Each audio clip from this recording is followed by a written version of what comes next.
What's up, guys? This is Roman Wallace, coming at you guys with a tip production video. And guess what? We're gonna be going over this track I'm working on with. It's a collaboration, and I'm gonna get right into playing it.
So yeah, that's what I got so far. I've been working on this all night last night, but anyway, I've been trying to record this video for like 3 tries now, but I think I finally got it. I got some stuff down in my head I want to talk about.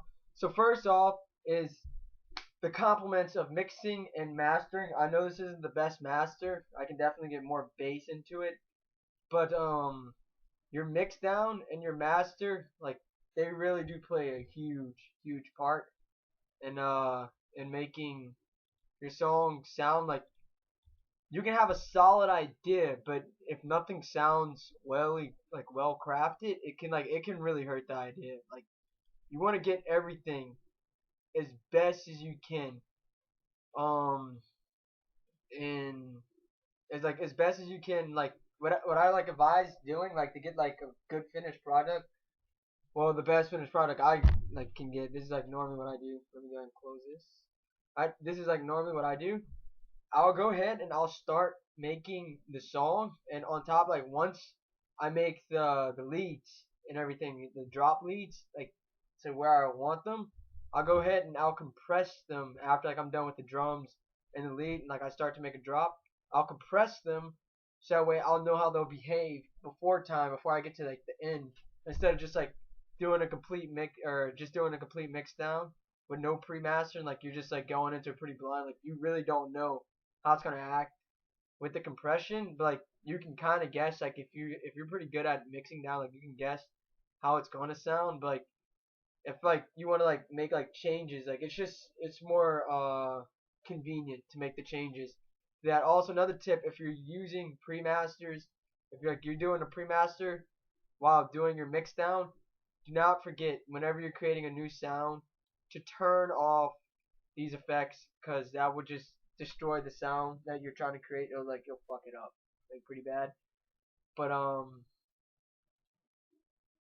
so that's what I never got what that is. I'm sorry, I got kind of confused about this. I just upgraded to FL12, so I'm still learning some things like the routing and stuff. All right, yeah, that's another thing I want to talk about is putting channels into a bus. A bus can really help out like your synths and stuff. Like, so that way, like, you can add like more effects. I group them into an effect, like, where they all have like the same effects, same delay, the same the same reverb, and somewhat like the same compression. Like, that can like really help out a sound and make it sound more unified. And also, it helps out a lot on your hats. If like you have a busy hat like going on, because I'll just show you what I got for hats right now. We're gonna put this over here, and that's the hat that I created, and this is the hats that the guy who I'm doing collaboration with, like, he put some shakers in there, which kind of complements the hats. I messed around with the patterns just a little bit, and then we have the drums I worked on. Here goes the kick, and here goes the clap. But if you come over here, what you'll notice, like, also it's in the hat pattern. I have like this also in the hat pattern. So That's why you don't see these gray over here. But I doubled up my clap to make it sound beefier. Like, listen. Without. And there is the hat. The hat's in there. Like, it's just like you can hear the hat a lot more without having to turn it up. Like, sometimes turning things up, like, it can really, it's kind of annoying. I don't know, like, I'm not at the level where I can turn it up and, like, freaking not feel weird about it. I don't even think it's a level. I think it's just my preference. But, yeah, I doubled up the clap. That can sometimes be a good idea and all that. So, yeah, like, also, like, your drums play, like, a really big part into what you're making. Like a really big part. Like you can have like cool synths and all, like if your drums are kind of like crappy, like it can really mess it up. Like this is what the drums sound like all together.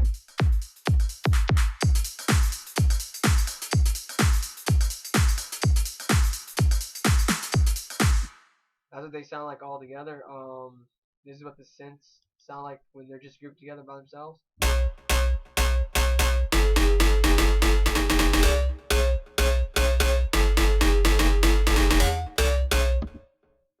So yeah, that's what that sounds like by themselves. Like if like you get like all those just sounding well, like you have to like basically in order to get them to sound pretty good, is EQ them in a way where they're kind of similar to each other. Like when you're layering, uh, like if you go into this, like these two are just grouped into channel 20 as you can see right here. And I was gonna take them out, but I came over here, looked over, and I'm like, oh shit, bro! I put all these all these effects on it and stuff, like, cause this was an old project I was making, and I like didn't do anything with it, and like the kid hit me up and he's like, "Yo, want to do a collab?" I was like, "Sure." I already got like an idea. It's like I look back in my old files and I was like, sent him this. He made a couple of what do you call it? A couple of drum changes, and this little part right here. You click that right there. I like how he did that because then I went over here and I used that. Wait, not over here. It's over here. Where you hear like that little swing. Like I went over there and used that. But anyway, like that was pretty cool how I did that. And then like he had like these drums in there, which this is kind of weird, but it sounds cool when you get there.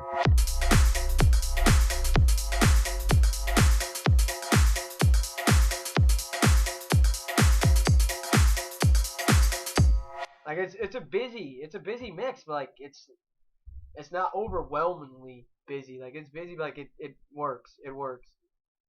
So yeah, like just remember like getting everything like to try to sound as one can really help out your tracks. Also, try to keep it quiet on the pre-master for when you're compressing, because it'll sound over compressed if it's like kind of loud. 14 dB. I don't get how people can like actually go like minus 14, like freaking still have like sound like crystal clear, like how it just sounds like amazing. Like I don't know how they do that. Like the lowest I go is like 6, like sometimes like 9. This is a pretty low ass mix. Let me go into the master, turn down, you'll see like what it's hitting.